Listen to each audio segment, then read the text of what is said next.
I got to tell you, there's an old saw in my business. First reports are usually wrong.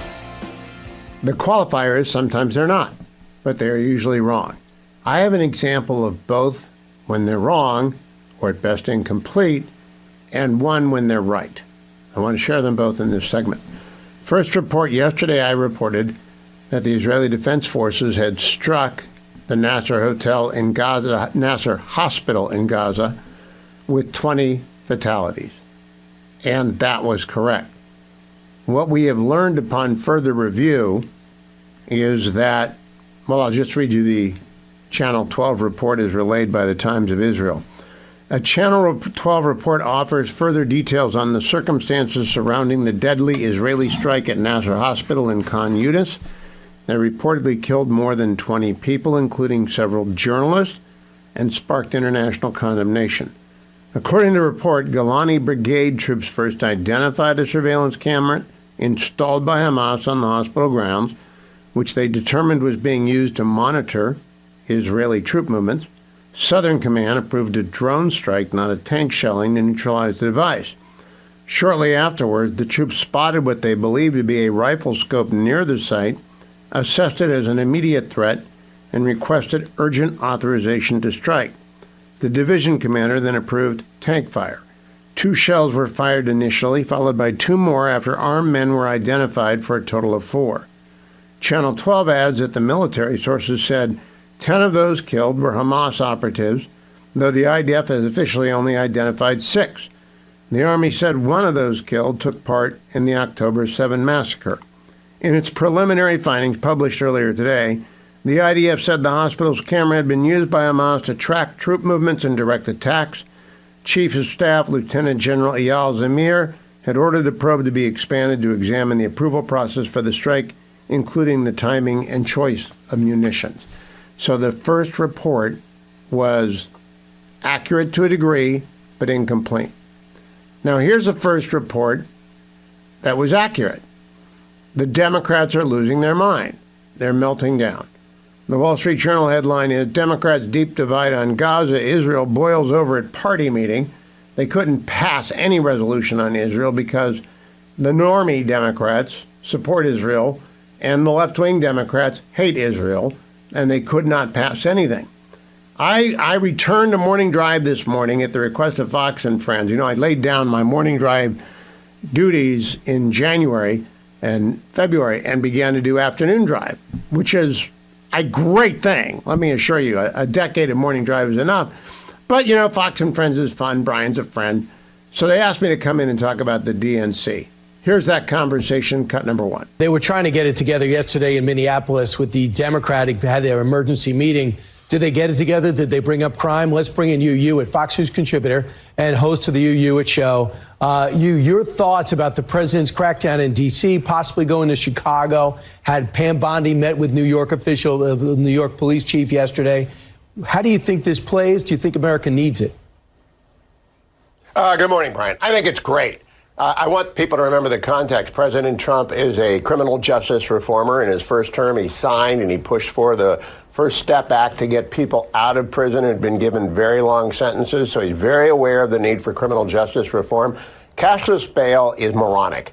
And I can tell you, in the Constitution, the 8th Amendment, it provides that there will be no excessive bail. But all the way back in 1791, the framers were anticipating the need for bail in the colonies. And we've always had bail. There's bail bondsmen in every city and town in America. When you get arrested, you want to get out. You say you get a bond of $100,000. You get charged 5-10%. You have to come up with, your family raises the money, you leave. You get most of it back if you show up for your court dates.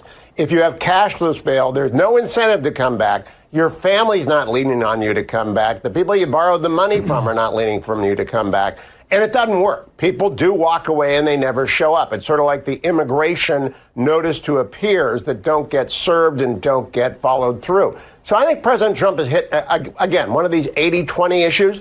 Democrats are wedded to the 20% on, the land acknowledgement yesterday. That's a 90-10 or a 95-5 issue. But cashless bail, to the extent that Americans understand it, they all applaud it because they don't want people suspected of doing a crime allowed to walk out the revolving door. So Donald Trump's ahead of the gang here, and he does so with the credibility of a man who signed the First Step Act. I'd like to remind you, he's a First Step president. I understand that. And also, which people know, you probably missed it if you're watching now, in Minneapolis, they had a Democratic meeting, at which time, in many ways, they showed they've learned nothing. You talk about stolen land. They came out and immediately said, OK, we just have to admit Minneapolis was taken from the Indian tribes 500 years ago and the Likud tribe, as if that is any relevance today. But it also shows where their head is at, which is not with the American people. So the political strategist, Insha Rahman, weighed in when it comes to crime. This is how she recommends Democrats handle it. We are at a moment of incredible opportunity for Democrats to take the upper hand on this issue. Don't be afraid of the crime debate. Lean all the way in, call out what Trump is doing and say, the reason crime is going down, our communities are becoming safer, is because of us. Don't take the bait in talking about migrant crime or carjackings or the things that actually don't matter to that many Americans. Okay, that last line matters a lot. Let me interpret for the audience who don't speak Democrat. Do not care about the victims. Whatever you do, don't express any sympathy for the victims, for the 3 people who are dead in Florida because of the trucker, because of the Lake and Riley. Don't whatever you do, don't express concern for them, because you're going to upset our internal polls with our 20% demographic that's going to show up and raise us money via Act Blue. It is so clueless.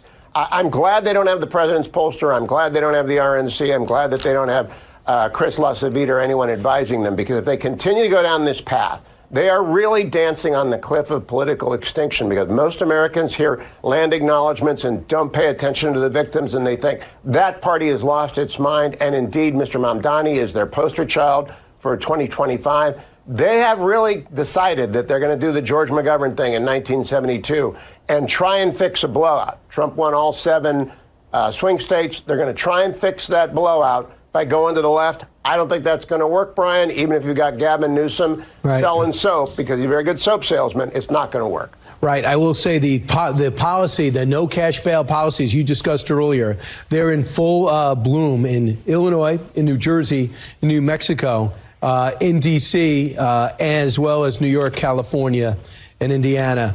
I just thought it was interesting that the personal attacks are just ridiculous. It says that Governor Walz said the president's got fat ankles. All right. Keith Ellison boasted that he sued that dude 44 times. That dude is the president. So I'm not sure what they accomplished, but they certainly didn't go high. You know, I actually watched Tim Walz. I had to do it for show prep. And right after that comment, he said, avoid the petty attacks, where he says he's a petty man. After he says something about fat ankles, which I don't even understand. Tim Walz is my favorite Democrat. Give him a primetime channel 24/7. Let him talk. Republicans will win majorities in every state by a lot. All right. You will be a volunteer in his campaign. Thank you very much, Hugh. But you still have I didn't say that, Brian. I did not say I would be volunteering for Tim Walz, but we got to keep that around for Lilacs, the last part of that at the end. I also want to play for you. They had a cabinet meeting today. We got a lot of audio from that. But Secretary Rubio had the best line of the day, and I want you to listen for the stinger at the end. President Trump's acknowledged that it's a good line. Cut number 24. Mr. President, first of all, everyone's made this comment already and needs to be echoed again. You were elected as the president of working Americans, and that's why this Labor Day is so meaningful. For me personally, this is the most meaningful Labor Day of my life as someone with 4 jobs. And so...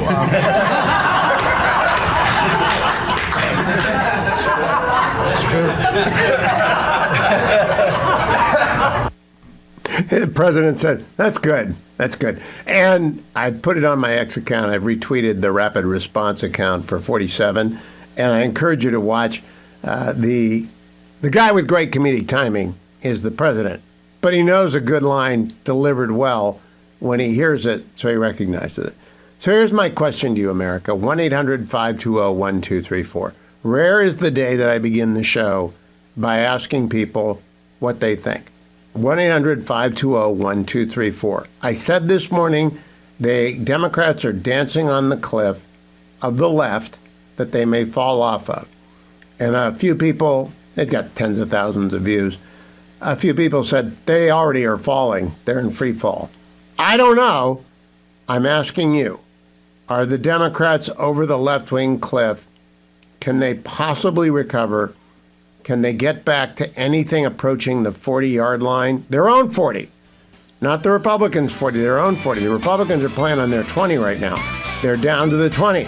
But can the Democrats right themselves? Because this craziness in Minnesota tells me that, again, we are 13 months from voting in election 2026. The election will open up in September of 2026. We're 13 months away. I don't think they can, but what do you think? 1-800-520-1234. 1-800-520-1234. Connection to me, Hugh Hewitt. That's Bob Dylan and the greatest album of the last 50 years, Blood on the Tracks. I've got calls from Fort Worth and Orlando and Arkansas. Let's start in Chicago with Jay. Hi, Jay. How are you? I'm great. First of all, I'm great, Hugh. I disagree with your greatest album in the last 50 years. Blood on the Tracks is it. Yeah. What else is there? Oh, okay. All right. Well, apparently you've never heard Iron Maiden. But that's well, I think it's a nice third-tier album. Yeah. Okay. Here's what I'm going with. I live in the Democrat hellhole, which is Chicago. And but crime rates are plummeting, Jay. Your governor said that today on TV. Are. Crime rates are plummeting. They are plummeting because you know what? When you kill so many people, there's less people to kill. That's tragic, but true, yes. It's absolutely true, but I don't want to make fun of my state or my city because it's hard. It actually makes me very, very sad. But I'm surrounded by, I don't actually live in the city. I'm about 15 miles outside of the city, and my suburban neighbors are oblivious, or they just don't care about what I see and read every day. Are you west, north, or south of Chi-Town? I'm south and west. Okay. So, but it doesn't matter where I am. Literally, it's like if you go around that skirt of Chicago, it's like they think somehow they're insulated. But it's affecting us all, and it affects us all in our property taxes and everything else. Brandon Johnson just today said, oh, you know, Donald Trump is going to bring in the military, and he would rather do that than fix poverty and whatever else he said like 5 or 6 things, poverty or injustice or whatever. And I'm saying, wait a minute. I know what I pay for property taxes. That should have fixed poverty. I've got a theory about him, which is that he wants to be worse than Lori Lightfoot, and that the only way he can do that. It's hard to do, but he's aiming for it. Oh, my God. Absolutely. But, Hugh, I mean, this is a city and a state that is worth saving. Literally is. We are. I don't know. The Cubs are there, and they beat the Indians in 2016. No, so I still haven't forgiven them. Hugh, they did not beat them. Remember, that was a false rain delay. There was a fake rain delay. I'm glad someone in Illinois has integrity. I'm all socks, baby, and anti-Cub. But I'm telling you, fake rain delay. And you got a good pope. And you got a good pope. Exactly. All right. Thank you, Jay. Let me go to Fort Worth. Leonard, how are you, Leonard? I'm okay, you. Well, go ahead. I don't think that I think we've got to knock them down harder. I've just seen stuff right out of the California playbook introduced here in Texas this year. I'm still a regulatory consultant in California, and I think I have a helpful recommendation. And that is that progressives always make things progressively worse. Well, you're right. You're still consulting. You're like Schroeder. Schroeder left California. He's still consulting with California companies because nobody, if once you learn the rules, nobody else wants to pick up the rule book. And so the old guys get to do the rules forever. And I'm an old guy. Let me tell you a quick story. Here in Texas, the judges have to have petitions signed to get on the ballot or re-elected. I asked 40 judges and attorneys, what did they know about administrative law? I got a weak 5%. Prove my point. People don't understand regulation, rulemaking. No, and we don't want them to. I've retired, but I was an administrative lawyer for a long time, put my kids through college. And so I'm not sure we want them to understand, but that is the problem. Thank you, Leonard. Let me go up to Lisa, who's in Arkansas, in Jasper, Arkansas. Hi, Lisa. Hi, Hewitt. I listen to you every day. Oh, thank you. You can go ahead now. Okay. All right. My point is this. They are so far left And the problem is that they've indoctrinated our children. They're indoctrinating them in college. So you've got this youth movement that is so far left. They have no common sense, no judgment. They don't know right from wrong. All they hear is free stuff. Free stuff. Give me this. Give me that. They have no common sense. Have they hit bottom yet, or do they have farther left to go? No, they got to go far. They're going to go far left. They're going to go all the way. They're going to go out of business. I'm telling you, they're going to be like the Conservatives in Canada 20 years ago when they went down to 4 seats in the legislature. I hope and pray they do. My father was a true Democrat up until about 20 years ago, and he switched to Republican, and he was Republican until he passed. Yeah, my gramps was a Democrat. He was an FDR Democrat, was a fireman, and so he had a job in the Depression, so he was always looking at me side-eyed, but I'm sure he'd be one of us now. Thank you, Lisa. I also want to tell you about Consumer Cellular. I want you to get your phone bill out. I want you to look at it. I want you to see what you're buying. I want you to check for hidden fees and surcharges. Has it gone up lately? And after you check your bill, check out Consumer Cellular, where you really get savings without sacrifice. It only takes about 20 minutes to switch cell phone providers. And you'll get $25 off using Hugh25. That's my code, Hugh25. Call 1-800-411-4454 or log on to consumercellular.com/Hugh. That's consumercellular.com/Hugh. New customers get a $5 credit on the first 5 monthly invoices. Visit consumercellular.com/Hugh for details. And do not forget, if you are 50 or older, you can get 2 unlimited lines for $60. It's $30 each, unlimited data. You can better manage your cost of living, your essential expenses, by using Consumer Cellular. And get $25 off using the promo code Hugh25. Savings without sacrifice. Use that promo code Hugh25 when you call 1-800-411-4454. That's 1-800-411-4454. Coming right back, more of your phone calls. Is the Democratic Party taking a leap? Have they danced right off the left cliff, like I said to Brian Kilmeade on Fox and Friends this morning? Or are they still dancing on the edge? 1-800-520-1234. Connection to me, Hugh Hewitt. I called for this bump music. I went to great clips this morning. I'm pretty indifferent about who cuts my hair, so I'll take anybody anywhere, provided they don't poke me in the head. And they were playing this song, and my Shazam wouldn't work. And I called it as Pure Prairie League. And the young lady who was cutting my hair has no more idea of who Pure Prairie League in America were than she did James Cagney's famous line. I mean, it was just from a different era. I said, never mind, I'll figure it out when I go home. So I looked up Sister Golden Hair, and it's America. I was wrong. How can I be wrong about it? And probably because I never saw them. Well, I guess I did see them at Blossom Music Center once. A long, long time ago. Okay, here's the question. Democrats' deep divide on Gaza-Israel boils over at party meeting. And then in the Financial Times, why the Democrats are losing post-industrial America. 2 big stories. The answer is, well, they've lost their minds.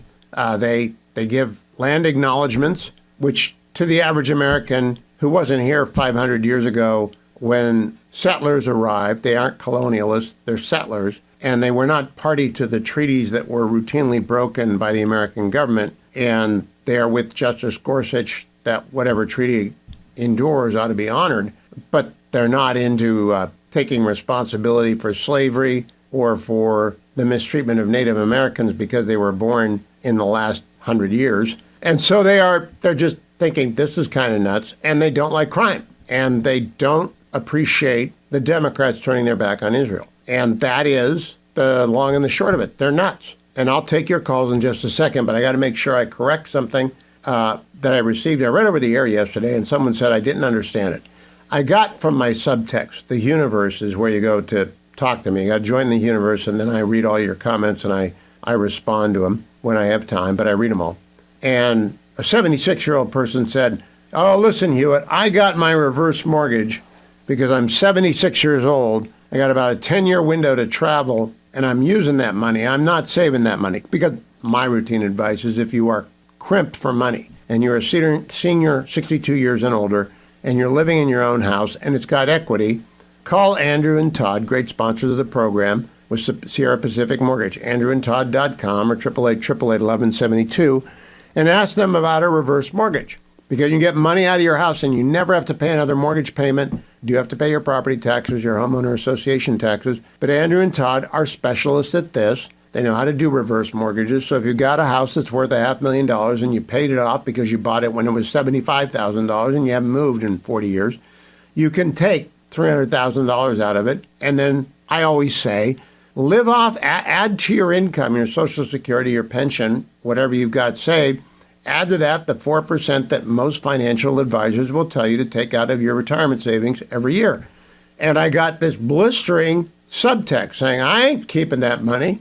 I'm spending it. I can travel for another 10 years, I figure, and I'm using it. Well, look, that is your choice. I don't give financial advice. I'm just telling you what financial advisors say is usually if you're going to do a reverse mortgage with andrewandtodd.com, 888-888-1172. They are lenders. They're with Sierra Pacific Mortgage, and they'll also lend you money to buy your first house or your last house or any house in between. They'll lend you money to buy a vacation home or an investment property. They are lenders. They are underwriters. They do the whole loan, soup to nuts. But if you want to do a reverse mortgage and you want to spend the money, you want to spend the nest egg. What was the name of that movie, Dwayne? The movie where they spent the nest egg in Las Vegas? Lost in America. Lost in America. You want to go Lost in America and take your RV over to whichever one you want to play at Caesars, where I usually play. There's one across Caesars where they got 7-card stud, and I like to play that. You go. Not my money. But most financial advisors, if you do a reverse mortgage and you get $250,000 out, you put it in the bank and you live on 4% of that a year in addition to your other retirement savings, and it will never decrease. But if you want to blow it, traveling, you want to go see the pyramids? Don't go see the pyramids. Go to New Zealand. Go to New Zealand. When I retire, I'm going to New Zealand with the fetching Mrs. Hewitt, the Lord willing, for a couple of months. Because I've never really gone abroad for a couple of months. I've been abroad, and I've been blessed to be able to go to a lot of places in the country, in the world. I've never been to China. But I'm not going to do a reverse mortgage for that. No. Reverse mortgage is to make life good as a senior. If you want to learn about them, ask Andrew Del Rey, ask Todd Avakian. I've known these men for 25 and 15 years, respectively. 888-888-1172, 888-888-1172. I'm going to ask Drucker next about the Democrats in disarray. You know that music means Drucker is in the house. David Drucker with the Dispatch, chief political correspondent. David, my friend, I have posed the question, have the Democrats lost their mind? And I post that after the land acknowledgement yesterday and the speech by Tim Walz making fun of President Trump's ankles, and then today's story that they could not pass a resolution on Gaza and Israel because the pro-Israel and the pro-Gaza people couldn't get along, and then the Financial Times, why the Democrats are losing post-industrial America. You're in the top tier of political reporters. Have they danced off the left cliff? Well, I don't know that we're going to figure this out, really, until we see the kind of candidates they nominate next year and the kind of campaigns those candidates run. What I will tell you, and I'm here in Minneapolis covering the Oh, I didn't know that. Good. Meeting. And, what I try to do, Hugh, because I've done this with the Republican National Committee over the years as well as the Democratic National Committee, is distinguish between the activists and the true believers, if you will, and then, the candidates that end up winning. For instance, and this has been true in Republican primaries for years, I'm going to get to my point here. The Republican base, as we think of them, is usually the most conservative, the most committed philosophically, but often nominates the more moderate presidential candidate, and philosophically, that includes President Trump in 2016. Voters saw him as the most pragmatic. And so here at the meetings, there have been a lot of, let's just say, people don't seem to accept that voters are where they are on issues in which there are disagreements with Democratic dogma, whether it's on some issues involving trans Americans and, women in, trans women in girls' sports, or other issues including public safety and crime and things like that. And it's just something where I think a lot of them want to believe that Republicans are hoodwinking people And that's the hurdle they need to overcome. So I have a very simple question, David. Objective question. A land acknowledgement for the Lakota. Does that objectively bring anyone into your party who's not there already, or does it objectively drive people away? Well, it doesn't bring anybody in who's not there. And it can drive people away if people pay attention. These sorts of issues tend not to get the lion's share of attention. I will say that it is indicative of the kind of cultural differences Democrats have with voters in rural areas, in working class areas, that includes Hispanic working class communities, that is making it very hard for them to succeed in presidential elections and could make it hard for them to succeed in other elections. And I think the party, and I've been here about 24 hours, I've talked to a number of people for a story I'm working on, there doesn't seem to be an acknowledgement that even if I really believe in this position, this cultural position, and I'm going to stick with it because I think it's right, a majority of voters just don't like it, particularly the voters we need to get back to succeed again.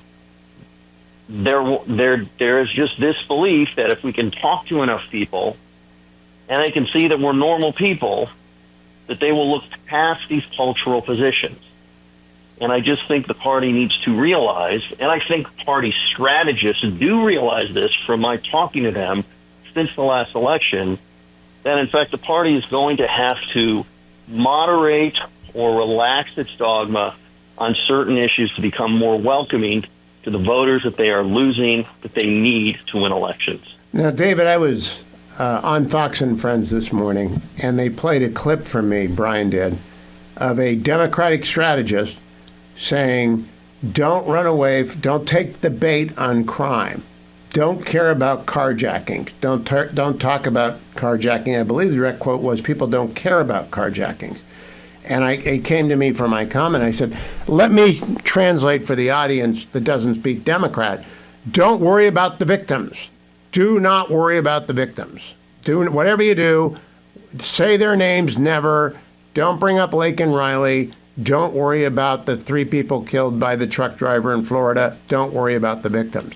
Do they understand how they come across? Well, no, I think if they did, they wouldn't have said it. I will tell you, I don't know if this happened before I arrived here yesterday, and I don't know if this was a party activist or an actual strategist, because the actual strategists that I talk to know better, and that's why I talk to them.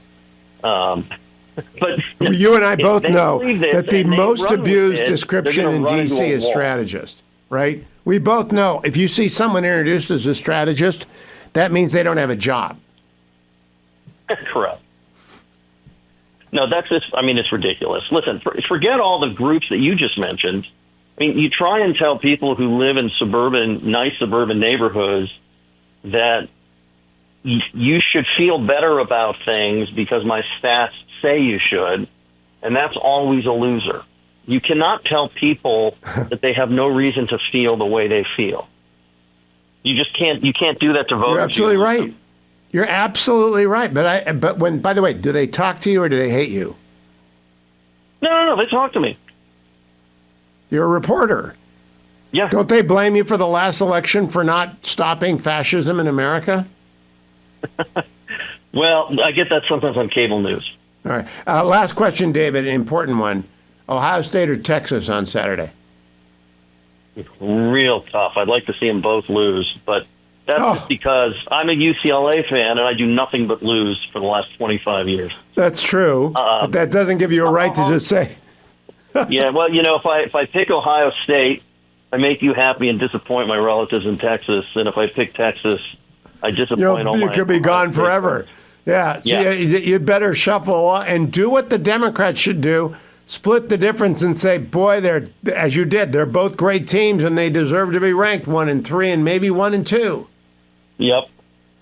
It's not hard to actually not say anything at great length. I'm very good at that when I'm in a political situation. David M. Drucker on X.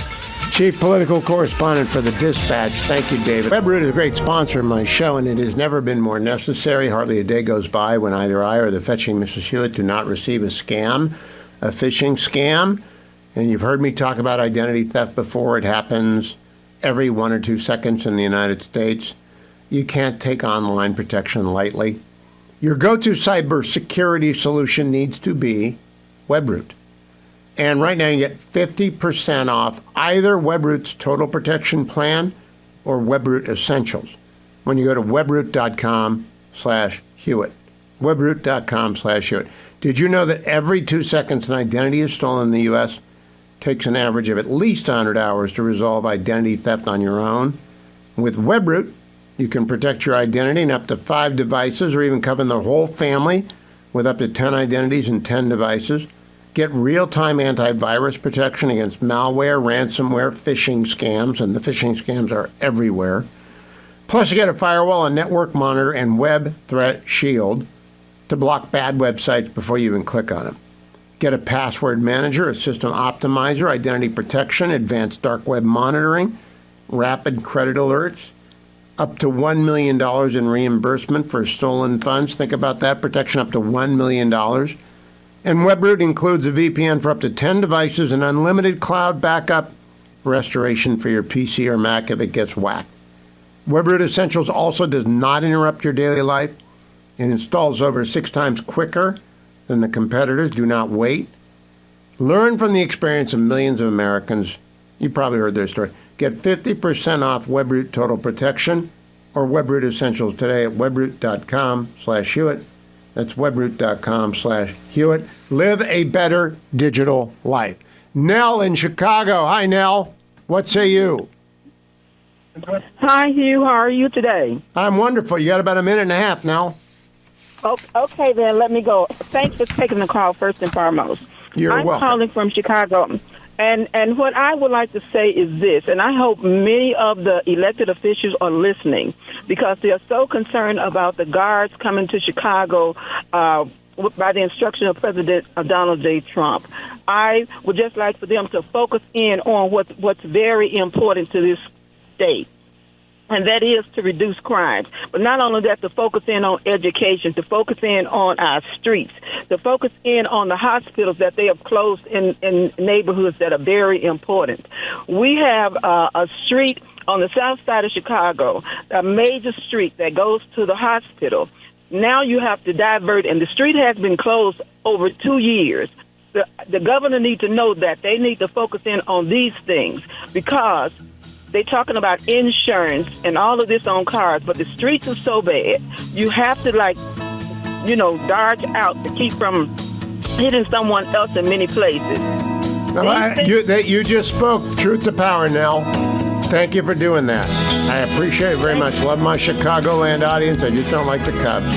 God bless you, Nell. Markets closed, and the Market Report is always brought to you by AmericanFederal.com. Our friend Nick Grovich and his team at American Federal are always there at the phone, ready to help you buy or sell precious metals, primarily gold. And they can do very big 7-figure transactions. They can do a quarter ounce or a half ounce as well. 1-800-221-7694. Gold at this hour is at $3,438 an ounce. Another good day for gold, for $3,438 an ounce. The market, meanwhile, was a good day. S&P up 0.41%, NASDAQ up 0.44%, and the Dow up 0.3%. More on that in a bit. I'm joined by Brett Baer, who is anchor of course, Special Report, best news program available to anyone right now. It's on at 6 o'clock tonight. And Brett, you've got the panel, I hope, and I hope they're prepared for the big issues of the day. Taylor Swift getting engaged to Travis Kelce. What do you think? Have you got the right people in studio today for that? Hugh, I don't think so. I don't think we're going to be. It's not on the topic list. Big news, but not in the hopper for the panel. Okay, second topic, which is not actually timely till Friday, but I'd like Brett Baer's comment. Are you with Ohio State or with Texas on Saturday, Brett Baer? Ohio State. I know what show I'm on. Okay, just checking. And then, now let's get to the serious stuff. The Gaza incident yesterday, I reported it with Dan Senor when it was happening, It looked like an utter disaster for Israel, but first reports, usually at best incomplete, often wrong. Turns out 10 Hamas terrorists dead in that attack. They were aiming at the IDF troops. Does truth ever catch up with the story here? It's tough in that environment. And, we don't have eyes on the ground. Obviously, it's a dangerous situation, but also reporters have not really been in. We had Bill Hemmer get in from the outskirts. So I think it's important to get a perspective, but it's dangerous. And obviously the Israelis apologized for the loss of life, but as we've seen with many stories, it develops about what Hamas is doing on the ground. So the onus is on Hamas on negotiating here, and I think I hope to get some more answers from Steve Witkoff, the Middle East envoy, tonight. He's on the show on set. Oh, boy, that is a get, because I asked Dan Senor yesterday, what did President Trump mean when he said he thought the war would be over in 2 weeks? And Dan replied he thought that President Trump believed that the overwhelming amount of force that Israel is amassing will yield the surrender of Hamas in Gaza City, which is their last strong point. How did you hear that 2-week comment? I did hear that too. I think there's been a lot of communication between President and the Prime Minister about what they want to do. There's, obviously a real concern about getting aid into Gaza. That's one of the things I want to go down the road with Steve Witkoff, which, obviously he's in the middle of both these negotiations, both Russia, Ukraine, and Hamas and Israel. And I think that's stickier in that Israel has determined they're going to do everything they can to take out as many Hamas leaders and terrorists as they can. I was reading Egypt is upset because Israel has not responded to the belated acceptance by Hamas, alleged acceptance by Hamas of the Witkoff proposal of 2 months ago. But I also don't believe that anyone believes Hamas. It's interesting about Witkoff, Brett. That's a great get. I'll watch that with great interest because he took a lot of heat at the beginning, and his critics have shut up because he's delivered a lot. Have you met him before? Have you talked with him before? I have. I was on that trip on Air Force One to Alaska. Spent some time with him there before getting off the plane, and I'd talked to him prior to that in other different times. He's really well liked by everybody who deals with him.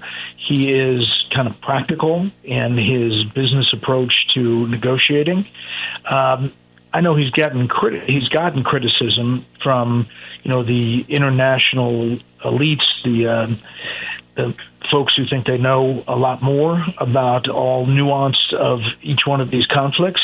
But as far as his dealing with all of the parties, everyone comes away that I've talked to saying they think he's accomplished a lot so far. How much time are you allocating to Special Envoy Witkoff? It's about 10 minutes. That's a good... And I also have the CEO of Eli Lilly on tonight, who has kind of an announcement to make as well. Oh, great special report show tonight. I got to play for you one quote from the cabinet today. This is Secretary Rubio with President Trump sitting next to him. Let's listen.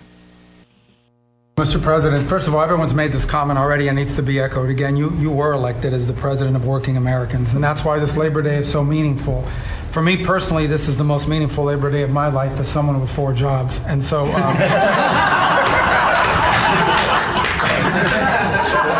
It's true. People may not hear Brett, but the president says, that's good, that's good. The last time I saw both those guys together was Miami in 2016 when I was moderating a debate, and they were not at all getting along, and now they're pals. What do you make of that evolution?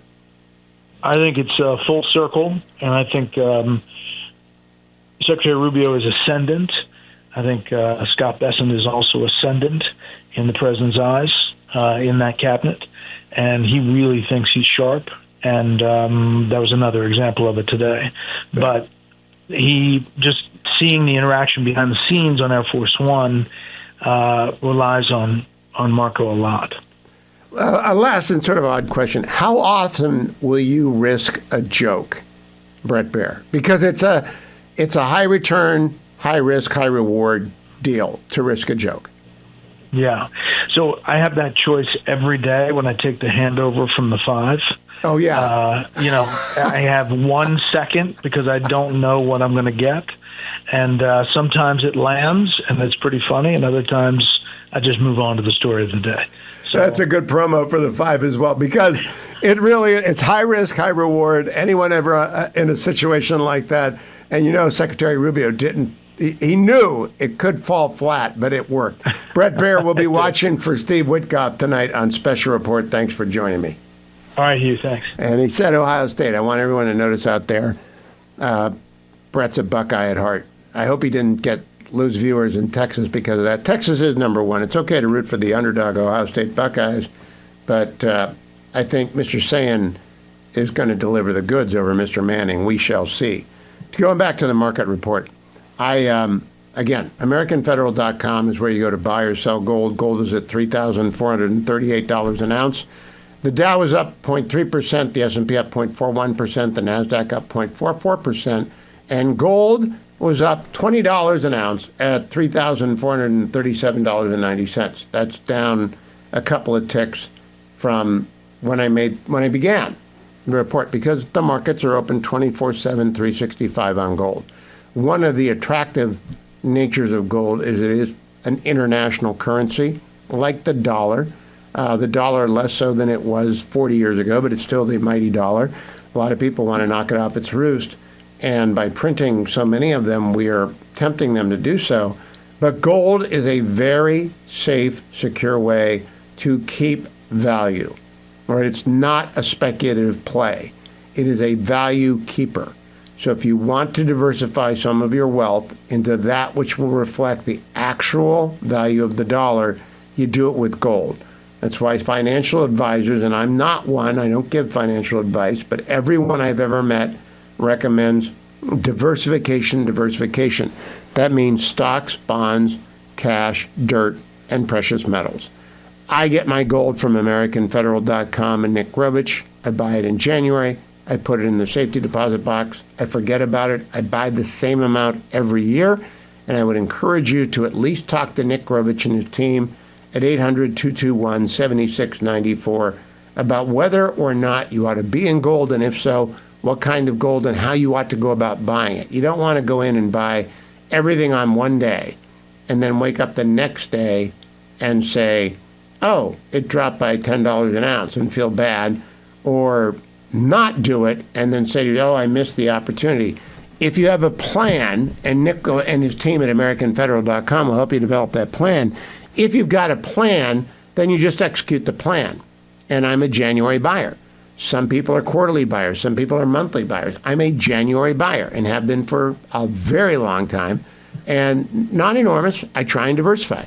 And I think every portfolio ought to have precious metals, dirt, cash, bonds, and stocks.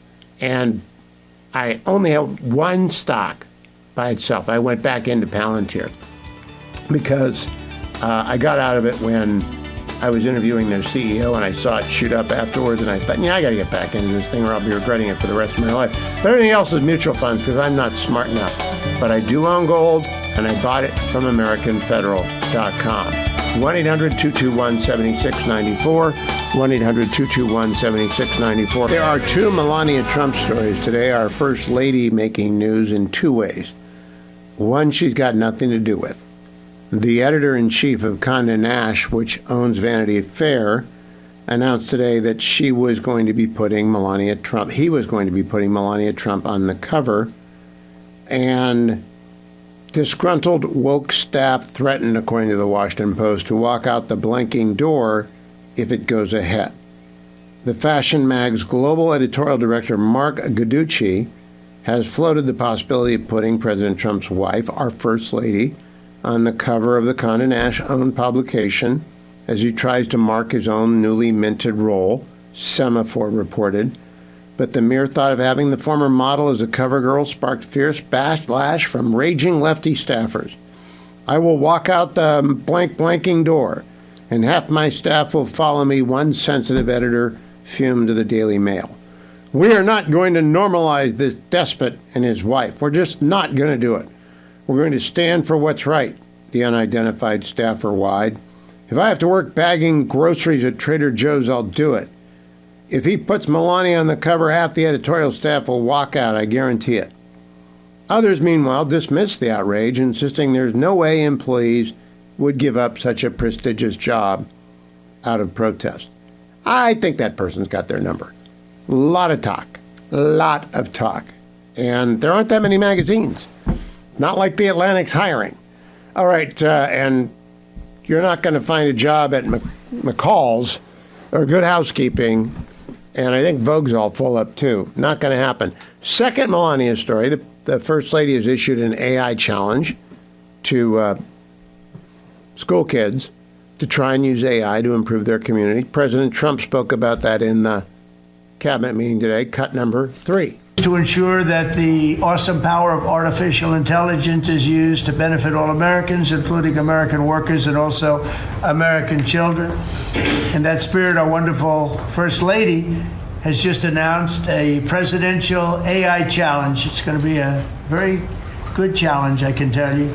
She's put her heart into it, which will inspire the next generation to stay on the cutting edge of this vital technology. This is the new internet, the new computer, the new television, the new everything, all put together in one. This is why when I show you a picture like that, I show you this is a factory superimposed over the island of Manhattan, and you have many of them being built right now all over the country, or soon to start. Some of them have started. This one has actually started.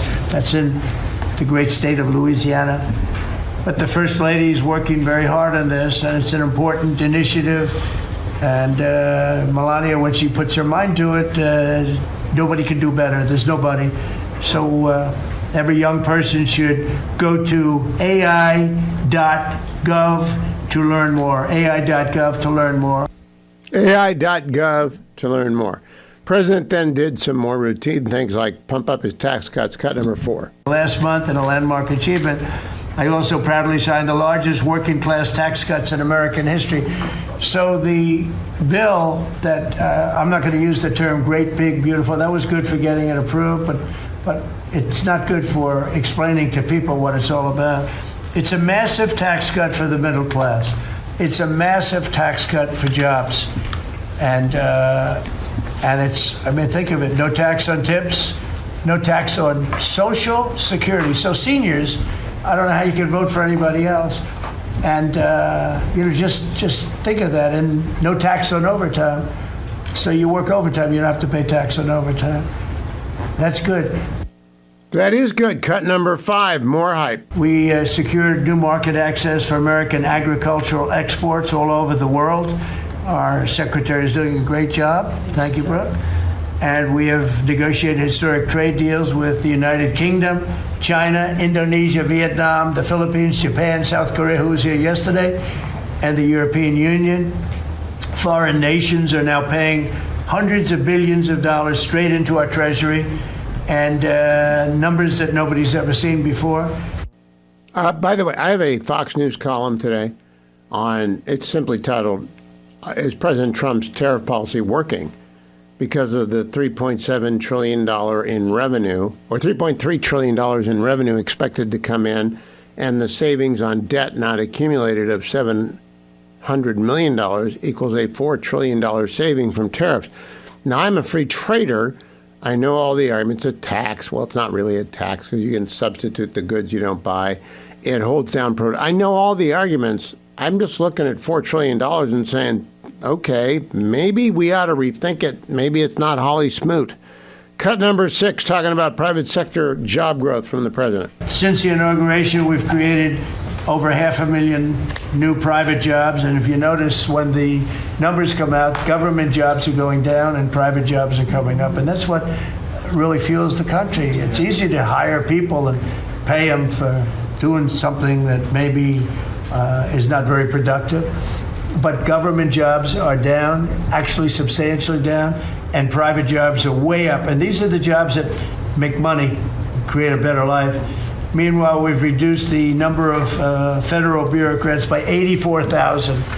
So we got rid of 84,000, and I think the job numbers, you're going to see the new job numbers are going to be through the roof because of all of the different businesses that are moving into our country. And not just production businesses, autos and AI, but any business you can think of. And then he goes on to talk about steel. Cut number 7. Domestic steel production is up by 100,000 tons of steel a week. We have a 50% tariff on steel, aluminum, and various other things. Copper just got brought into the picture, and that means people are going to want to make steel here. We just made a deal with U.S. Steel. As you know, we have an outside company come in, spend $17 billion on building new plants, new everything. It's great, and it stays right here in America. So we're doing amazingly well on steel. And we'll have more after the break. That's Lily Rosemary and the Jack of Hearts from Blood on the Tracks. I had a caller in the first hour who disputed my assertion that this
place out from all the weed on the ground, but it was still a fabulous concert, the greatest concert I've ever been to. 50th anniversary coming up this November of the Rolling Thunder Revue. There is a terrific Martin Scorsese documentary, I believe it's Martin Scorsese, on that tour.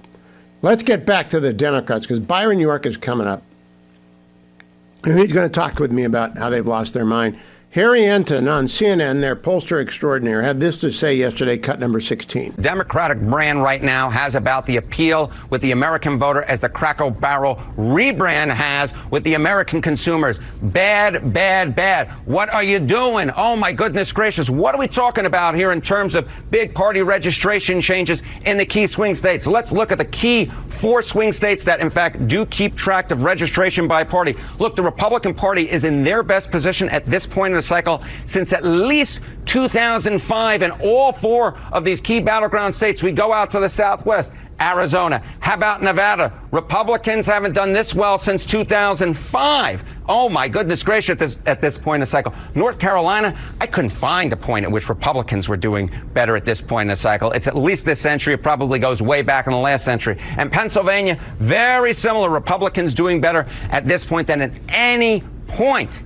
At any point this century, at least as far as I could find. Now, what types of gains are we talking about here for the Republican Party? Well, let's compare it to this point during the first Trump administration all the way back in 2017. Look at this. The Republican Party gains in party registration compared to this point back in 2017 during the Trump first administration. In Arizona, you got a Republican gain of 3 points. Okay, how about Nevada? Up the hill we go, even though we're sticking in the Southwest. A gain of 6 points. How about, again, we come to the East Coast, North Carolina, a gain of 8 points for the Republicans. And in the Keystone State, in the Commonwealth of Pennsylvania, again, we're talking about a gain of 8 points. My goodness gracious, for Republicans, they are converting old former Democrats to their side of the ledger, as well as picking up new voters, registering new voters, and it absolutely paid off for them back in the 2024 election. Now, of course, Donald Trump has been president since January. Are there any bright spots for Democrats? Have they picked up any ground since January 1 in terms of party registration?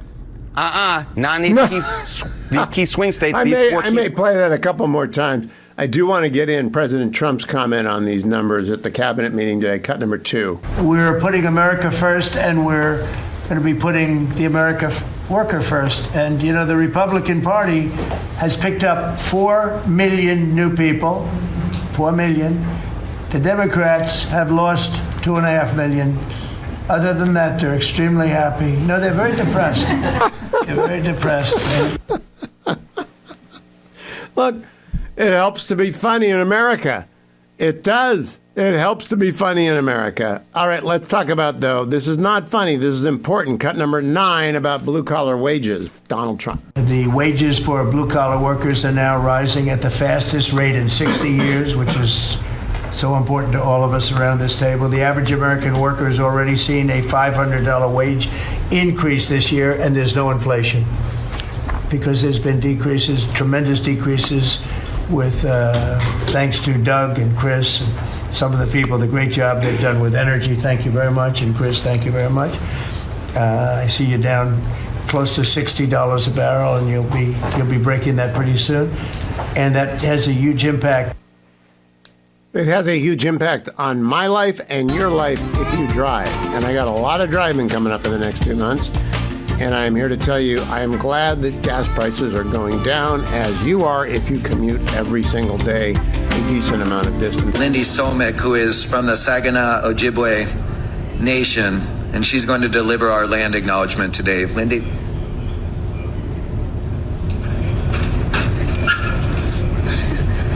Bonjour, Lindy Somek, Nindichnikaz, Amekdodam, Saginaw Chippewa Dojaba, Anishinaabe Kwe and Dow. Good morning, DNC members, friends, and relatives. Let's talk about the land for a second. The DNC acknowledges and honors the Dakota Oyate, the Dakota people, who are the original stewards of the lands and waters of Minneapolis. The Dakota cared for the lands, lakes, and the Wapatonka, the Great River, the Mississippi River, for thousands of years before colonization. This land was not claimed or traded. It's a part of a history of broken treaties and promises. And in many ways, we still live in a system built to suppress Indigenous peoples' cultural and spiritual history. Welcome back, America. Byron York is my guest on the Hugh Hewitt Show. Byron, what do you think of the land acknowledgement at yesterday's Democratic National Committee meeting? Do you start each show with a land acknowledgement? I don't. I begin segments with you, and I think I'll now make it a tradition because I've goofed on it a lot, but it actually says a lot about the Democrats. What do you think it says about the Democrats at their first meeting with the new committee chairman, Ken Martin, in his home state of Minnesota, launches with a land acknowledgement? Well, it means it's just like the last meeting, and which means there's no change, which means the new chairman is not going to make things better. I believe the party convention in Chicago started with a land acknowledgement. I think it's just part of the course at Democratic gatherings, and not starting it probably would send the signal that maybe they're going to do things differently, but that's just not the case. If you're looking at what's going on in Minneapolis, it's not the case. Okay, let's dig in for a second as to what the land acknowledgement says about what Democrats believe. Someone made a conscious decision to do it, not what the speaker said. I have no doubt she is a Lakota, a descendant of the Sioux, and she has a good grasp of the language and a great love for her ancestors. But what does it say that the Democrats feel obliged to say that? I mean, what's the message they are sending? Well, I think, the message, I guess, is that we are on stolen land. We don't deserve to be here. And I don't know what else it says. We are a bad people. It says the West is a bad thing, that we are colonizers and that we deserve nothing. And our system of free markets and frontier farm and factory did not build anything. It's really a repudiation of essential American self-identity. I mean, I've been thinking about this since I first heard it yesterday. I got asked about it on Fox and Friends this morning. It's really aggravating to me that they would begin that way. Well, it's part of the way the Democratic Party works. Now, you have to remember, think of that Wall Street Journal poll a few weeks ago, found that voters' approval of the Democratic Party lowest in 35 years. New York Times report this month said that of the 30 states that track voter registration by political party, Democrats have lost ground to Republicans in every single one of those states in the last 4 years. You've seen Democrats getting an incredible knack for getting on the wrong side of issues like the border and about crime. They are deeply divided over Israel and Gaza. They have about $15 million cash on hand compared to $80 million by the RNC. Whatever they are doing is not working right now. And they are paying off Kamala Harris's debt. That story surfaced today. Yeah, that's but right. I really think that at the bottom, whoever is running the Democratic Party has an antipathy for Americanism. And Donald Trump is going to beat this out of them. Let me play for you a clip of the president at the cabinet meeting today, cut number 2. We're putting America first, and we're going to be putting the America worker first. And, you know, the Republican Party has picked up 4 million new people, 4 million. The Democrats have lost 2.5 million. Other than that, they're extremely happy. No, they're very depressed. So 2 things, Byron. One, it helps to have a sense of humor. Marco Rubio used it as well. Let me play you cut 24 very quickly in case you haven't heard it or someone just got in their car. Cut 24. Mr. President, first of all, everyone's made this comment already and needs to be echoed again. You were elected as the president of working Americans, and that's why this Labor Day is so meaningful. For me personally, this is the most meaningful Labor Day of my life as someone with 4 jobs. And so...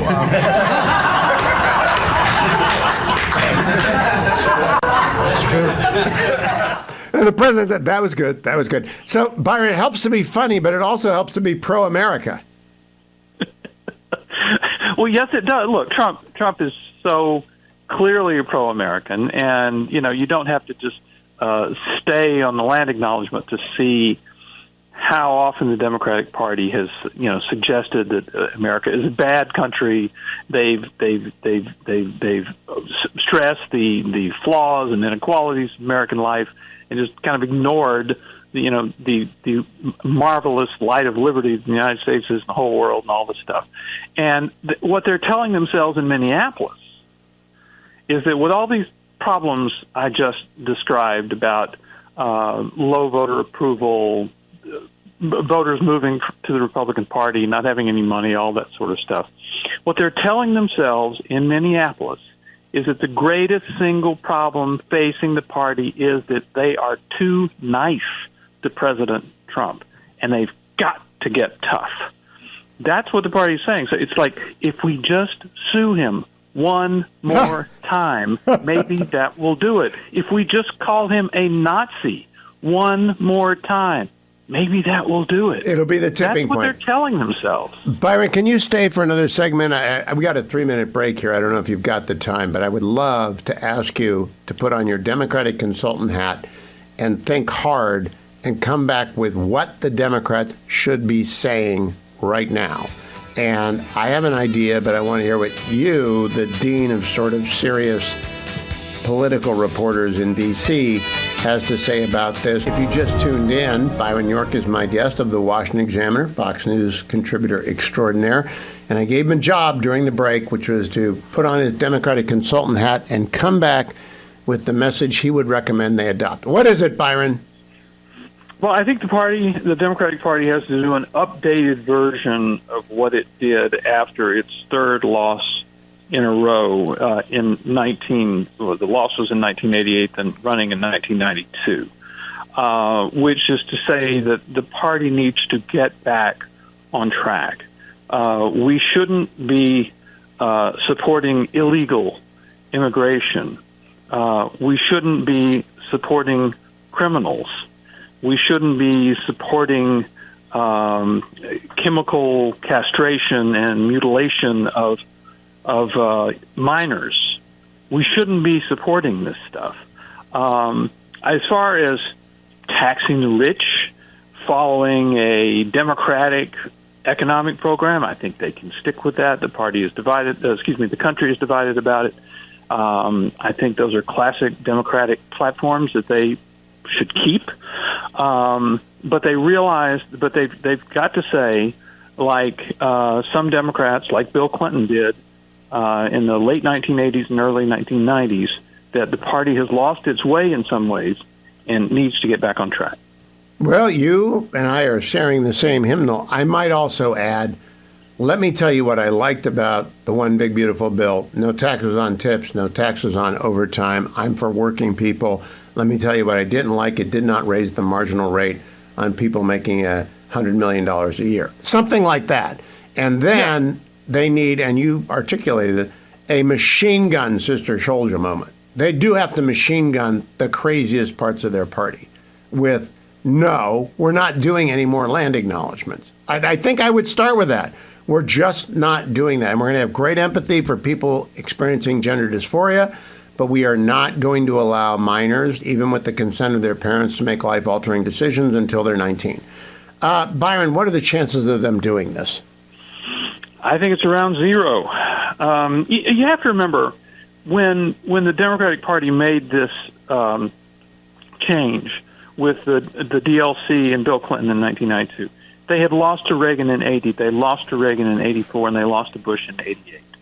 And there were Democrats and political analysts at the time who were saying, well, maybe the Republican Party is the presidential party, and the Democratic Party will be kind of the congressional party. In other words, like, we're never going to win again. So they have to realize that to change, they have to actually seriously change. And that's what they did in 92. And believe me, at the time, there were Democrats who resisted that, who said, we just have a communications problem. It's a messaging problem. And they are back, and they're in charge in Minneapolis. Byron York. Follow him on X at Byron York. Watch him whenever he's on Fox. Read him in the Washington Examiner. Sign up for his newsletter. And come right back. I'm going to talk serious stuff with Admiral Mark Montgomery. Admiral Mark Montgomery, retired United States Navy, is a senior fellow at the Foundation for the Defense of Democracies. And I'm glad you're here with me today. Admiral, thank you for joining me. President Trump said this week, we are watching and learning from this terrible war in Europe. I'm sure we're watching and learning from the terrible war in Gaza. I'm sure we learned from the short wars in Iran and Lebanon. What are we learning? You're one of the guys who study this stuff. What are we learning? Thanks for having me, Hugh. And, that's a great question. I spend time in both Ukraine and Israel, and then I go help the Taiwanese with their planning. So I get a pretty good feeling on this. And I will tell you, what we're learning is the speed of adaptation. In other words, the pace with which warfare is changing is much faster than we've seen in the past. Now, part of it has to do that we've had an extended fight between well-equipped enemies in Ukraine and Russia, but we're really, the speed with which drone warfare adapts, between hardware changes and software changes, week over week. So that's the first place you see it. The second big thing beyond the speed of adaptation is the importance of software. Where we see this is the U.S. Navy in the Red Sea with the launching of cruise and ballistic missiles from the Houthis. They've launched several hundred and not hit a ship, but they've gotten close. It's gotten down to Gatling gun defenses on a couple of occasions. To fix this, the Navy has very rapidly begun to change its Aegis software loads, its doctrine guidance to the ships about how to employ the weapon systems in a way that when I was a CO of a ship, these changes would come annually. When I was an admiral, they would come every 3 months. For my son or a junior officer on a ship now, it's coming every few days. That is fighting the software engineering war. And so I think those are two of the really big changes. What have we learned about the role of the media in presenting a message, if anything? You were talking hardware there. Now I want to switch over to the information wars. That's a great point. We're seeing this definitely in Gaza. The Israelis have completely failed in delivering the message of who's how a party becomes aggrieved, who's the causal factor for civilian casualties and things like that. Now, part of it is I'm not sure the media really gave the Israelis a fair start, but you can set that aside and say they're still doing poorly in explaining failure quickly and getting it, on the table and out. I would compare that with Zelensky, where, he has done a pretty good job in making sure the media always understands who's the aggrieved party in that conflict, who is the invader, who is the person who initiated the crisis. So, you could probably learn quite a bit from that. But that also, part of it also exposes biases in the media and biases maybe in the people who listen and watch the media. But my response to that is, we know those biases exist, and therefore you can play a golf game and not care about where the out of bounds markers are or ignore the lie of the green. But the best players take that into account, and the Israelis just haven't adapted yet. Dan Senor and I were talking about this yesterday. Tell me what you think. I don't want you to comment. You may know a lot of these generals who've been relieved in the last couple of weeks as well as the last 6 months. Who ought Trump to be looking for? He's made his choices, and Secretary Hicks says that he's made his choice about who to relieve. What kind of people? Should he be deep selecting? Should he be getting people out of the freezer who've retired? What should he be doing? Well, I'm concerned. I would probably hold off on people out of the freezer. I think there's a lot of great 1- and 2-star admirals and generals that I know that would be fantastic. I'd go deep before I went off the board.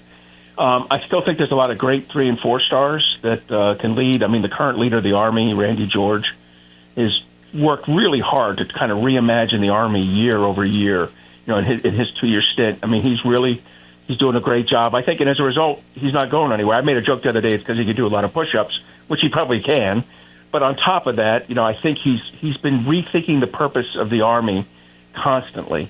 So I think that's the kind of officer you want to keep. Someone who's rethinking it. I think Admiral Sam Paparo out in PACOM has been really trying to reimagine how you fight the war. I think the war plan he inherited was probably the one that I helped write 8 years beforehand. It was definitely dated. He did a good job pulling that forward, I think, rethinking what kind of weapon systems you need. So there are great 3- and 4-stars out there. So first of all, keep the really good ones. And then look, if you want to reach down, there's good fleet. I know in the Navy there's some very good fleet commanders out there that would pop right into good COCOM roles or functional commander 4-stars. So I think that there's good leaders out there. Hugh, I would not go off the board for retirees. All right. Now let me ask you about. I had occasion to watch a 15-minute presentation by a subprime AI CEO yesterday, and what struck me about this is I didn't understand any of it, and I'm not sure what I was supposed to take away from it, and I'm sure it's because of my age. Does leadership at the Pentagon understand the pace of the change in the AI delivery companies? So that's hard. Do I think they understand the pace of change in emerging technology? Yes. They do. They're watching it. They're observing it. These are smart. They didn't get where they are by being the class clowns. They got there by being the studious, type A, hardworking leaders. So the emerging technology part they got. But you brought up something very more specific: the way artificial intelligence is going to impact it. And because this isn't like it's very hard to make an analogy. With a lot of emerging technology, you can say, hey, it's taking that little part of this weapon system and blowing it up. And then people are like, oh, my, I get it. I think AI is different in the sense that I think it's going to change, particularly on targeting and things like that, just very rapidly change the business rules we've used. So are they ready? Maybe not. I'm not sure that the majors and lieutenant colonels are ready either. I don't think, the age you got to get down to, are you ready for this? Might be like the second lieutenants and first lieutenants, who might be in a better position. But truthfully, they're smart people. If they start playing with a Chat GPT, if they start playing with AI tools, I think they'll be fine. Hugh, I don't want to. Again, these officers got where they are by being adaptive, by being intelligent, by being driven. So I think they'll figure it out. Well, when your friend and mine, Jerry Hendricks, and I sit down and talk, the name Andy Marshall always comes up, as do a few others of the people that drove innovation in the 50s. Do we have people like that sitting around a room thinking about how to completely... I'm amazed at what the Ukrainians have done to the Russians. I go back to that deep strike against their strategic bombers with drones. Yes, Spider. Do we have anyone like that doing stuff like that? We tend to shoot Billy Mitchell, right? I mean, we're not. I don't know what to explain that. I know what that means, but I don't think the audience does. The bomber pilot who showed the value of the bombers and the vulnerability of the battleships back in the 1930s.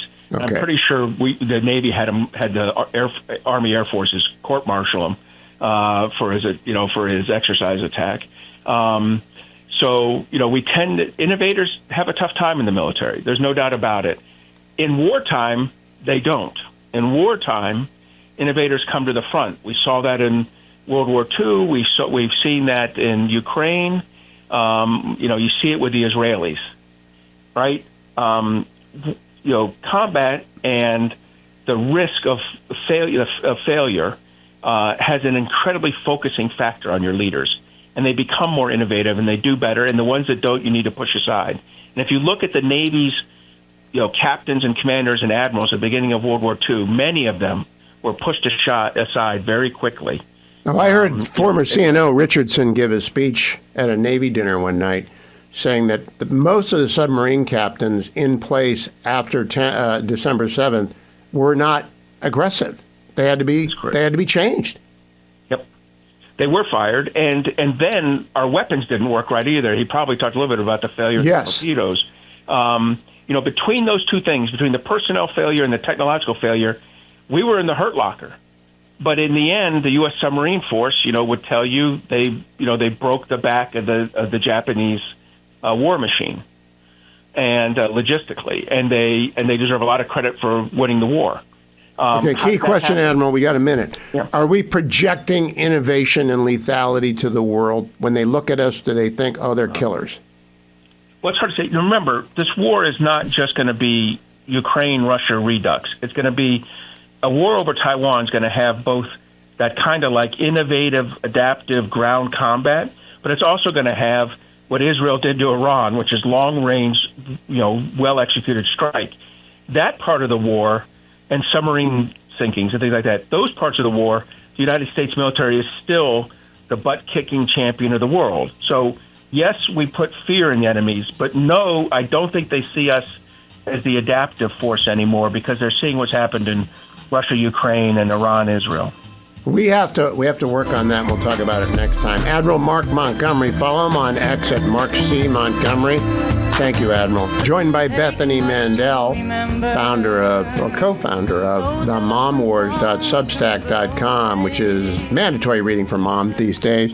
Bethany, do you know who that is singing? I don't, and I was thinking to myself, it feels like I'm at my own funeral.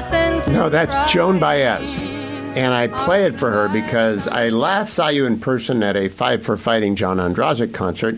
It was my fourth John Ondrasik concert, and you'd brought your kids along, some of them, and I thought that was fabulous. That was a great thing to take your kids to a concert.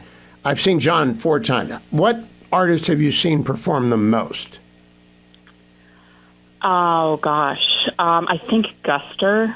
Is that a nerdy choice? I wish I knew what that was, but I don't. It's these very nerdy Jewish guys from Boston.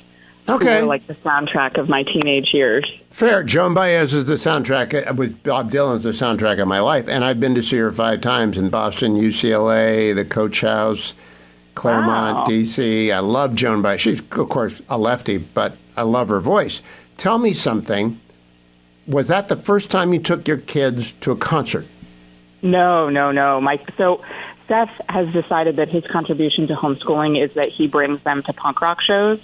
And so he brings the kids to, my oldest son, he's 10, he brings them to every punk rock show. And I've brought my daughter also to Ryan Adams when I was 9 months pregnant. And I half had her there as a doula in case I went into labor. Well, I bring this up because yesterday Bethany had to make a choice between putting her children's interests first or possibly her media interests first because she was scheduled to be on the show, but her daughter's game ran long and she did not take her daughter out of the show to make the hit.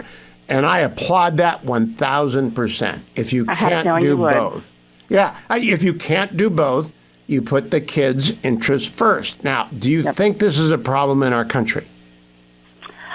I mean, I think that people are embarrassed to do it. So I once, and I completely changed my decision-making sort of calculus when I did this. So I was invited to go on CNN on a Sunday. It was for Brian Stelter's show, which approximately 7 people used to watch. But an important 7 people, yes. Yeah, it's CNN, midday CNN on a Sunday. And so it was the day of my daughter, this same daughter actually, her birthday party when she was, 3 or 4. And the party ran long, and I had to leave before they sang a happy birthday. And I was riding in the car on the way to New York for the hit, thinking to myself, I will never, ever do this again. I will never decide. Because, I said yes to the hit knowing it was the same day as my daughter's birthday party. And I decided I will never make this decision again, putting a career hit like this before a kid's, big momentous thing. And I was thinking about that yesterday when I was like, you know what? Shouldn't have left that birthday party, and I'm not going to pull her out of this scrimmage. And Hugh will understand because he's a mensch, and you are. And not a mensch. I'm a dad, and big times. There are often big decisions. 20 years ago, I was offered Morning Drive in the East, which is the best slot for a middle-aged man, 10 years in the business, best slot. And I said no, because it would have meant moving my boys who had good social friends and good schools and good everything going for them, moving them across the country. And military families don't get this choice. I said, no, we're not going to do that right now. And Fetching Mrs. Hewitt was 100% against doing it. So it's a big, sometimes it's big, sometimes it's little, but it's always right. I think it's always right to put the kids first. Yeah, I do too. I was offered when my oldest was pretty young, she was 2 or 3, I was offered running the entire culture and society portion of the Daily Wire when it was first starting out. So I could have been basically a founding editor of the Daily Wire. But they wanted me full time. And at that point, I think I only had 2 kids, and I wanted to have more. And I wanted to be there for them, and I wanted to be there for them full time. And I said, thanks, but no thanks. Now, that's very countercultural. Do you think it's changing? I think in some way. At the end of the day, the most important thing is our happiness, and my kids' well-being makes me happy. And so I think that people often frame it as you're choosing between yourself and your child. And this is a lot of the conversation about motherhood, is this framing that you're against your child and you are your child. But to me, I'm happy with my children, and I'm happy when they're happy. I'm happy when they're thriving. And so it's not an either or situation. And I think the more people realize that our kids' interests are not competing with our own, the better we'll be as a society. I don't know if we're there, but I think that we're getting to a point of, people are realizing that there is such an important thing as work-life balance. And I want to stress, this is not don't work, moms. That's not what I'm saying. I'm saying work-life balance. And when you have a choice, a small one, take your kid out of the soccer game early to make a media hit, you skip the media hit. It's a small choice, but it's one because it's of some value, but not much value. And did she get the game down? Is she getting it? That's what you posted on X. That was the thing. She had been bombing the whole time. It was volleyball. She could not serve to save her life. And then right at the end, right when I was supposed to be leaving, she hit 2 balls perfectly. And I was like, oh, I really can't pull her out now. She finally got the hang of it after spending the last hour really embarrassed and really frustrated. And I have to let it ride. I have to let her walk out on a good note. And she's very close to doing that. And was she happy on the drive home? Mm-hmm. Mm-hmm. And I was texting with Wayne on the way home. Thank God I didn't, because we drove by someone's front lawn on fire, and inexplicably no one stopped. But we stopped, and I put on my hazards. And Silver Spring, Maryland, suburbs, someone's front lawn was blazing fire. And we slammed on the brakes, put on the hazards. I had 5-year-old Gatorade in my trunk. For some reason, my husband hasn't cleaned out his trunk in 5 years. And so I had a case of Gatorade that I just kept opening bottles and dumping on this guy's front lawn. And my daughter went and pounded on his front door telling him to bring buckets of water, and we put out a fire on a random person's front lawn. Well, that's a mitzvah. So thank God I skipped the hit and we ran late, or I wouldn't have put out this random fire in the middle. I mean, it could have gotten really bad. The grass was really dry. It was spreading very quickly. No one else stopped. And it could have burned this guy's house down and the neighboring houses too. Well, I agree, but I'm a little disappointed you didn't praise my effortless use of mitzvah. I wouldn't praise it because I would be condescending because I expect nothing less from you. I had to go deep and quick on that. I think you had a great day, and it's worked out for the good for everyone, and it leaves us with a rule for the Hugh Hewitt Show audience and the Bethany Mandel audience over at themomwars.substack.com. When there's a choice and you can't do both, you always put the kids first. Normally you can do both. Take them to the concert. That's the bottom line. Bethany Mandel, thank you. Follow her on X at Bethany Shondark. Go and subscribe. At least try the trial to the momwars.substack.com. That is Joan Baez. I think she's singing about Dylan here. Sort of the on and off romance of the 60s and 70s that would have been, I was trying to think of a parallel to Taylor Swift and Travis Kelce, and the fact that a CBS news lady melted down in excitement over being able to break the news, even though it was everywhere on social media, that they were getting married. And that wasn't what made the news about celebrity singers when I was young. Their ODs, unfortunately, made the news. They're on again, off again. And then their bands would break up, like every other week. Generalissimo, is that not true? Have I not spoken the truth? The biggest three things, other than their album debuts, we like that. But when they broke up with someone, or when the band broke up, or their ODs, that's when they made the popular news. Probably. I guess that's fair. And which band or act have you seen the most? And you can't say John Androzik in Fight for Fighting. What's the biggest band I've seen? No, what have you seen the most in person? I saw Tom Petty like 5-6 times. You did? Yeah. Where? Which venues? Pacific Amphitheater. I saw them at Irvine Meadows once. I saw them at Staples once, which is now Crypto in L.A. Saw them at the Forum once. Whoa, wait. Staples is Crypto? Yes, it's no longer it's no longer Staples, Grandpa. Did they take down the Kobe statue? I think the Kobe statue's still there. Okay, good.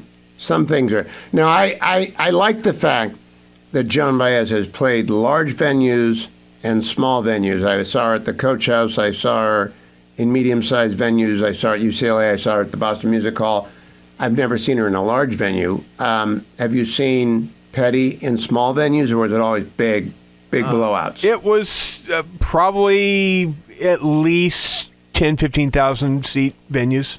And of the random assorted people who live in your house, have they seen as many concerts at this stage in their life as you had at their? No, both of them actually got to see one concert for the first time when we were on vacation seeing Schroeder in Tennessee. We went to Nashville and saw a group called I forget what the group was. It was a sister act in the Ryman Auditorium, which is a really tiny venue. Great old venue. I have not heard of that. Now, Schroeder has new knees. I've heard that. Yeah, he can now jump. He can dunk. That's what I'm told. If you get new knees, you can dunk. My wife has a relatively new knee. She doesn't dunk. Well, it's a male-female thing. It could be, yes. Yeah. Didn't you ever watch The $6 Million Man? I did. And knees do a lot of things, but they don't do that. But they did not, however, transplant his personality. No. He's grumpy. Some things never change. Now, I do have a house guest, a roommate of the fetching Mrs. Hewitt from college days, who is a Chattanooga girl now. and is all in on Marsha Blackburn. We need to book Marsha soon. I have learned that Marsha knows everybody's name in Tennessee, and she's been everywhere, and she might win by unanimity. It's going to be hard to beat her in Tennessee. No, you really have to be. It would be like running against the Democratic nominee for governor if you're a Republican. If Susan Collins ran for governor in Maine, it would be like that. Yeah, and I just think I was unaware. I knew she was popular, but I was unaware that she works it harder than anybody. She is everywhere in that state. They don't. I've been learning about something called the Isaiah 117 houses. Have you heard about those? No. Look it up during the break. Our friend is an active volunteer in one of the Isaiah 117s, which got started, and they are an adjunct to and a great improvement upon social services everywhere as children wait for placement. And I just love the idea of Isaiah 117 houses. And so anyone out there who don't reinvent the wheel, don't start a charity, go volunteer at Isaiah 117 house near you or give them some money. That's Joan Baez, and I'm joined by James Lilacs, as in lilacs.com, as in jameslilacs.substack.com, where you go to get everything that James has to offer, which is usually happiness. jameslilacs.substack.com. James, I'm being very self-indulgent today because I've got off on a tangent because I got tired of making fun of the Democrats in your hometown of Minneapolis and their land acknowledgments and their wackiness and your governor. So I want to ask you instead, what performer, band, or solo have you seen the most in a live setting? Wow, that's interesting. And there aren't very many because, here in Minnesota back in the 70s, 80s and such, it took a lot to get them up here. They were worried that we would not have heated rooms and, so that there would be buffalo hides stretched over poles for accommodations. But it might be Elvis Costello twice at some point. And I think, I don't know. I know it's Blue Oyster Cult. I've seen Blue Oyster Cult more times than anybody else, and I saw them just in town a couple of years ago, 2-3 years ago, and went out to drinks afterwards with the lead guitarist Buck Dharma, who is a capital fellow. Let me tell you, Let me give you the Venn diagram of your guys and my guys. They aren't. There is no Venn diagram. I don't think so. Now tell me, Adam, can you rustle up a little Blue Oyster Cult? What is it about Blue Oyster Cult that you like? Well, when I was a moody, angsty teenager, of course, it was the dark, chugging heavy metal, but also they had a strange sense of humor to it.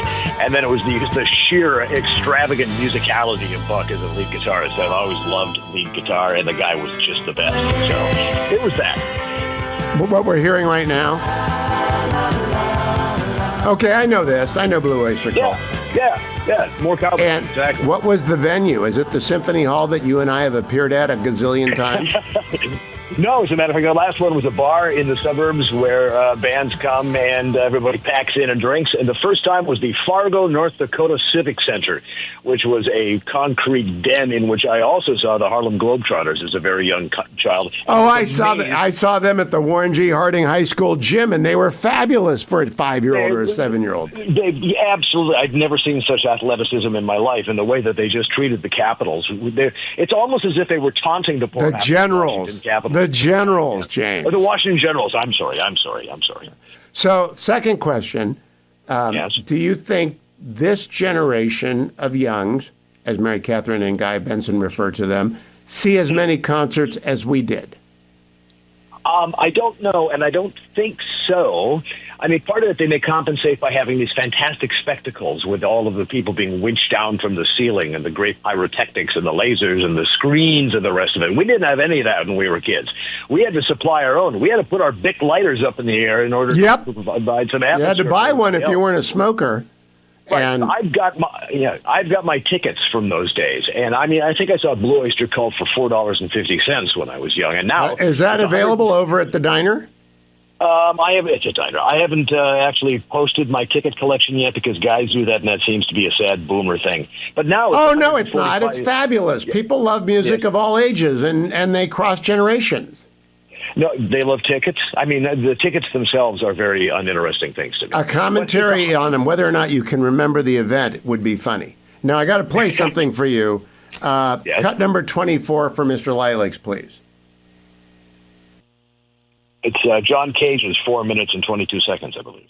No, it's cut number 24. Mr. President, first of all, everyone's made this comment already and needs to be echoed again. You were elected as the president of working Americans, and that's why this Labor Day is so meaningful. For me personally, this is the most meaningful Labor Day of my life as someone with 4 jobs. And so...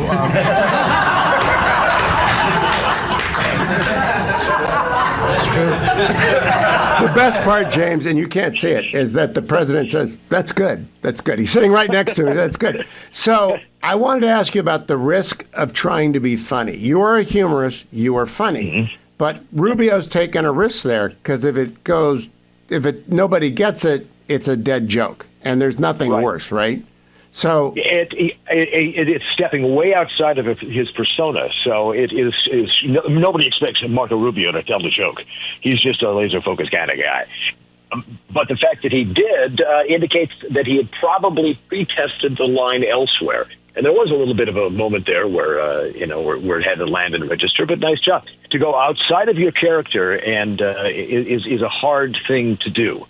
So. Good for him for trying. It's a nice little joke, and I don't think he should probably take it on the road to the clubs, though. And I don't recommend doing it again. You've got it done. You've done it once. High risk, high return. Put it away, pocket the win, and go back to being the smartest guy at the table. Or unless J.D. Vance wants to arm wrestle you for that. Right. And you don't want to sit there and trade humorous banter with Donald Trump because he has a way of improv, of doing these things that is a little bit more experience in that realm than Mr. Rubio. Now we start out light, now we're ending hard. The last time I saw those guys live together was the debate stage in Miami when I was moderating in 2016. They were not liking on each other that night. Mm-hmm. Mm-hmm. What do you say? What do you think it says about both men? Well, the thing is that I have a liberal friend, who was convinced that Rubio would be out within months, that he would quit out of frustration. And the fact that he hasn't indicates that he likes what he is doing and he approves of what he is doing. So I think there's that. I think that Trump likes the fact that he brought energy and directness and a certain amount of passion and intensity to it. And it also suspects, as we know with Donald Trump, that he's done a pretty good job of letting Donald Trump know that he thinks he's fabulous, because a lot of this is transactional. So it's good. I think it reflects well, and it reflects better on the second administration that seems to be holding together at the core than the previous one did, which was, kind of throwing sparks and spokes from time to time. There are a lot of spokes trailing from the DepSec level on down, and especially at the Schedule C level. There's been a lot of turnover, but not in the cabinet. No, and do we not want a State Department that is different than it was before? Do we not want a department of a defense establishment that was getting rid of the people who insisted that the point of the military is to adorn as many pride flags on lapels as possible? We want as different a DOD from Biden's DOD as is possible to achieve, and comparing Pete Hegseth and Lloyd Austin is not flattering to the latter. James Lilacs, follow him on X at Lilacs, and go to jameslilacs.substack.com, jameslilacs.substack.com. You will thank me when you do, because everyone needs a chuckle every day. Thank you, James. Thank you for listening today. I want to close by, of course, giving you a little update on the Browns. We are 9 days away from the start of the Cleveland Browns season, and last night they traded Kenny Pickett away. Kenny Pickett never took a snap for the Browns in exhibition or regular play. He had been acquired in the offseason we expected him to be the number one quarterback, and he pulled a hamstring, which brings me to relief factor. If Kenny Pickett had taken relief factor, I wonder if he could have beaten out Joe Flacco in the quarterback competition in Cleveland. But no, he pulled the hamstring, and he didn't get over it in time to play. So in his place in the warm-up game, Joe Flacco took about 15 snaps, was 9 for 10. Good old Joe. I was rooting for him anyway. I think we're going to win the Super Bowl. The odds are 30,000 to 1, but I think we're going to win. And the Browns have two great rookies, Dylan Gabriel and Shedeur Sanders, both of whom turned in excellent preseason games, though Shedeur had a bad last playoff game. And so they just said, we can go with one of these kids if everything goes to you know where, and we're not winning anything. We can put Gabriel out there, and he can run the Kevin Stefanski offense, because Kevin Stefanski's offense doesn't require the long ball, though it's nice when you've got some jets, and we've added some in recent days on the Browns. When you've got some people with speed, it's nice to have Joe Flacco just let it go once in a while, and we had a great run with Joe 2 years ago. I can think of a lot of places I don't want to play football in. You want to play in Cleveland. It's the best fan base in America. And I say that without qualification, fear of disapproval or anything. It's just true. They're the best. And the fans love you when you love the fans.